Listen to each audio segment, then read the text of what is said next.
11장. 여러분은 내가 다소 어리석어 보이더라도 눈 감아 주시기를 바랍니다. 그런데 여러분은 나에 대해 잘 참고 있습니다. 나는 하나님께서 질투하시는 것과 똑같이 여러분에 대해 질투하고 있습니다. 나는 여러분을 순결한 처녀로 한 분이신 남편 그리스도께 바치려고 정혼을 시켰습니다. 그러나 하와가 뱀의 간교한 속임수에 넘어가 곁길로 간 것처럼 여러분의 마음도 그리스도를 향한 진실하고 순결한 데서 벗어나 더럽히지는 않을까 염려됩니다. 어떤 사람이 와서 우리가 전파한 것과 전혀 다른 예수님을 전파하는데도 여러분은 잘도 눈 감아주고 있습니다.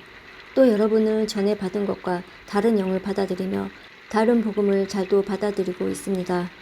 나는 나 자신이 저 가장 위대한 사도들보다 뒤지지 않는다고 생각합니다. 내가 비록 말에는 능숙하지 못하지만 지식에 있어서는 그렇지 않습니다. 나는 모든 면에서 내가 가진 지식을 여러분 모두에게 분명히 보여주었습니다. 내가 여러분에게 아무런 보수도 받지 않고 하나님의 복음을 전파하면서 여러분을 높이기 위해 나를 낮춘 것이 죄가 된단 말입니까? 나는 여러분을 위한 사역을 완수하는 데 드는 비용을 다른 교회를 통해 충당하였습니다. 말하자면 다른 교회들의 것을 빼앗은 셈입니다. 내가 여러분과 함께 있는 동안에 궁핍했지만 나는 여러분 중 어느에게도 폐를 끼치지 않았습니다. 내게 부족한 것이 마케도니아에서 온 성도들이 채워주었습니다. 나는 모든 경우에 있어서 여러분에게 짐을 지우지 않았고 앞으로도 계속 그럴 것입니다. 내 안에 있는 그리스도의 진리를 두고 확실하게 말합니다. 아가야 지방에서는 어느 누구도 내가 이렇게 자랑하는 것을 막지 못할 것입니다. 내가 왜 그랬겠습니까? 내가 여러분을 사랑하지 않기 때문에 그랬단 말입니까? 내가 여러분을 사랑하고 있다는 것은 하나님께서 아십니다. 나는 지금까지 해온 대로 계속할 것입니다. 그것은 우리와 똑같이 일을 한다고 자랑하려는 사람들에게 자랑할 기회를 주지 않기 위해서입니다. 이런 사람들은 거짓 사도들이며 속이는 일꾼들이며 그리스도의 사도들인 것처럼 가장 아는 사람들입니다. 이런 것에 대해 놀랄 것은 없습니다. 그것은 사탄도 자신을 빛의 천사로 가장하기 때문입니다. 그러므로 사탄의 일꾼들이 의의 일꾼으로 가장한다고 해서 크게 놀랄 것은 없습니다. 그들의 운명은 자기들의 행한 일에 따라 결정될 것입니다.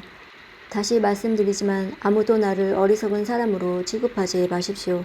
만일 내가 어리석은 사람으로 생각된다면 그렇게 생각해도 좋습니다. 그러면 제가 조금은 자랑할 수 있을 것입니다. 내가 지금 하는 말은 주님의 권위를 가지고 하는 것이 아니라 어리석은 사람으로서 자기 자랑을 늘어놓는 것에 불과합니다. 많은 사람들이 세상의 기준에 비추어 자랑하니 나도 자랑해 보겠습니다. 여러분은 스스로 지혜롭다고 생각하는 사람들이니 어리석은 사람들을 애교로 잘 봐주십시오. 심지어 여러분을 노예로 삼는 사람, 여러분에게 사기치는 사람, 여러분을 이용해 먹는 사람, 여러분의 뺨을 때리는 사람에게 대해서도 여러분은 자도 참아내고 있습니다. 나는 지금 부끄러움을 무릅쓰고 이 말을 합니다. 우리가 연약했다는 사실을 인정합니다. 만일 어떤 사람이 감히 자랑할 것이 있다면 어리석은 말 같지만 나 역시 자랑할 것이 있습니다. 그들이 히브리인입니까? 나도 히브리인입니다. 그들이 이스라엘 사람입니까? 나도 그렇습니다. 그들이 아브라함의 자손입니까? 나도 그렇습니다. 그들이 그리스도의 일꾼입니까? 이 말을 할 때에 내가 제정신이 아닌 사람처럼 보이겠지만 나는 그 사람보다 더 뛰어난 일꾼입니다. 나는 더 많이 수고했고 감옥에서도 더 많이 갇혔으며 셀 수 없을 정도로 매를 많이 맞았고 죽을 고비도 여러 번 넘겼습니다. 또 유대인에게 39대 맞는 태형을 5번이나 당하였습니다. 몽둥이로 3차례 맞고 돌에 맞은 적도 한 번 있었습니다. 배가 난파된 적도 3번 있었으며 밤낮을 만망대에서 표류한 적도 있었습니다. 자주 여행을 하는 동안 강물의 위험과 강도들로부터 오는 위험, 내 동족들에게서 받는 위험, 이방인들에게서 받는 위험, 도시에서 당하는 위험, 황량한 광야에서 당하는 위험, 바다의 위험, 또한 거짓 신자들로부터 오는 위험을 겪었습니다. 나는 수고하고 애쓰며 살았습니다. 잠 못 들어 밤을 지샌 적이 여러 번이고 배고프고 목마르고 굶기도 자주 하고 추위에 떨고 헐벗음의 고통을 받았습니다. 다른 것들은 접어두더라도 나는 날마다 모든 교회들에 대한 염려로 마음이 짓눌렸습니다. 누가 약해지면 나도 약해지지 않겠습니까? 누가 걸려 넘어지며 내 마음이 새까맣게 타지 않겠습니까? 내가 꼭 자랑해야 한다면 나의 약함을 자랑하겠습니다. 영원히 찬송받으실 우리 주 예수님의 아버지 하나님께서는 내 말이 거짓말이 아니라는 것을 아십니다.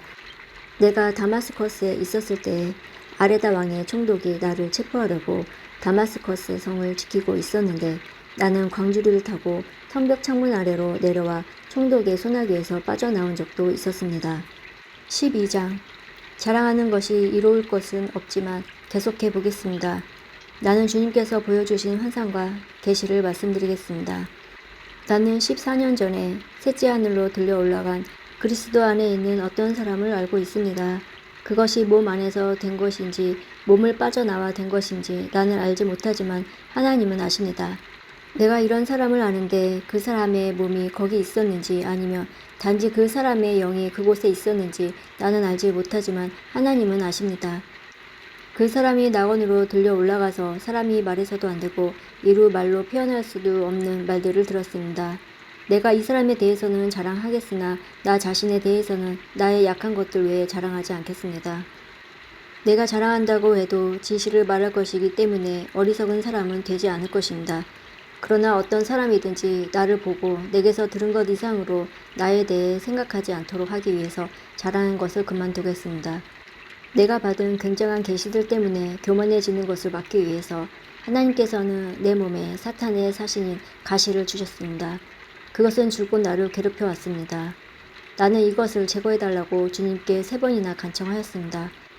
그러나 주님은 나에게 내 은혜가 내게 족하다. 내 능력이 약한 데서 온전해진다고 말씀하셨습니다. 나는 그리스도의 능력이 내 위에 머물러 있도록 하기 위해서 나의 약한 것들을 더욱 기쁘게 자랑합니다. 그러므로 나는 약할 때나 모욕받을 때나 궁핍하게 될 때나 핍박을 받을 때나 어려움이 있을 때 그리스도를 위해 기뻐합니다. 왜냐하면 나는 약할 때 그때에 강하기 때문입니다. 나는 어리석은 사람이 되었습니다. 여러분이 나를 억지로 어리석은 사람이 되게 했습니다. 사실 나는 여러분에게 칭찬을 받아 마땅합니다. 비록 나는 아무것도 아니지만 저 가장 위대한 사도들보다 조금 더 뒤질 것이 없습니다.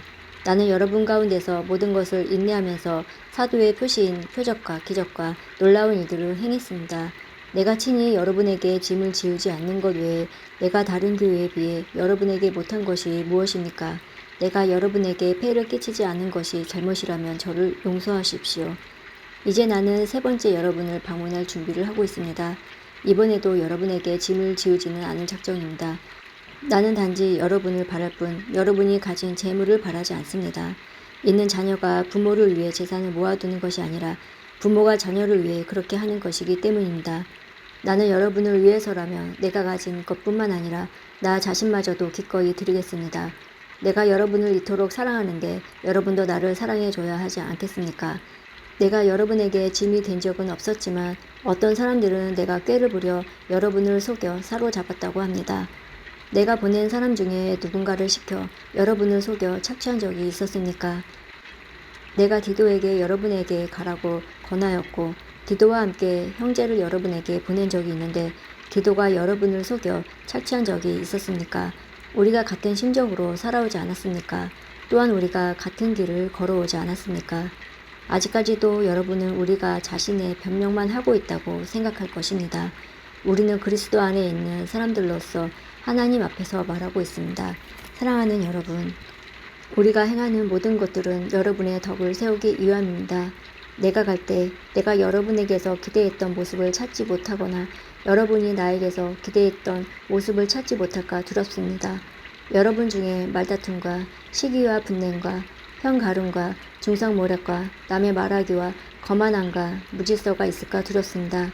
내가 다시 갈 때 하나님께서 여러분 앞에 나를 낮추실까 두렵습니다.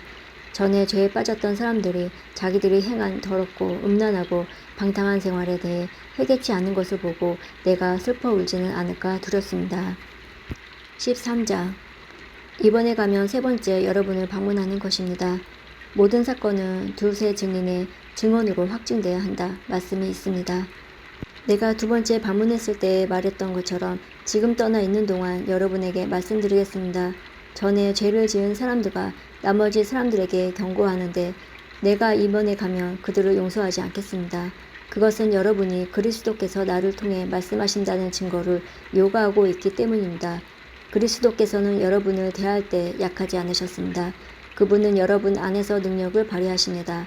그리스도께서는 약하셔서 십자가에 달려 돌아가셨으나 하나님의 능력으로 살아 계십니다.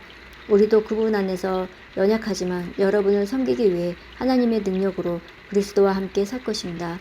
여러분은 자신이 믿음 안에 있는지 점검하고 자신을 시험해 보십시오. 예수 그리스도께서 여러분 안에 계신다는 사실을 알지 못합니까? 이것을 모르면 여러분은 시험에서 불합격한 사람들입니다. 나는 우리가 불합격자가 아니라는 것을 여러분이 알아주기를 바랍니다. 우리는 여러분이 악한 일을 행하지 않게 해달라고 하나님께 기도합니다. 이는 우리가 시험에서 합격했다는 것을 보이기 위함이 아니라 비록 우리가 시험에 떨어진 것처럼 보일지라도 여러분이 옳은 일을 행하도록 하기 위해서입니다. 우리는 진리를 거스러 가면서 할 수 있는 것은 아무것도 없고 오직 진리를 위해서만 일합니다. 우리가 연약해도 여러분이 강하면 우리는 기뻐합니다. 우리는 여러분이 온전해지기까지 기도합니다. 내가 여러분을 떠나 있을 때 이런 내용의 편지를 쓴 이유가 여기 있습니다. 즉, 내가 여러분에게 가서 일을 처리할 때에 주님께서 내게 주신 권세를 가지고 여러분을 엄하게 다루지 않기 위해서입니다. 주님께서 내게 주신 이 권세는 여러분에게 덕을 세우라고 주신 것이지 여러분을 넘어뜨리라고 주신 것이 아닙니다. 성도 여러분, 마지막으로 인사를 드립니다. 기뻐하십시오. 온전하게 되십시오. 서로 위로하십시오. 같은 마음을 가지고 서로 화목하십시오. 그러면 사랑과 평강에 하나님께서 여러분과 함께 하실 것입니다. 거룩한 입맞춤으로 서로 인사를 나누십시오. 모든 성도들이 여러분에게 문안을 드립니다. 우리 주 예수 그리스도의 은혜와 하나님의 사랑과 성령의 친교가 여러분 모두에게 있기를 바랍니다.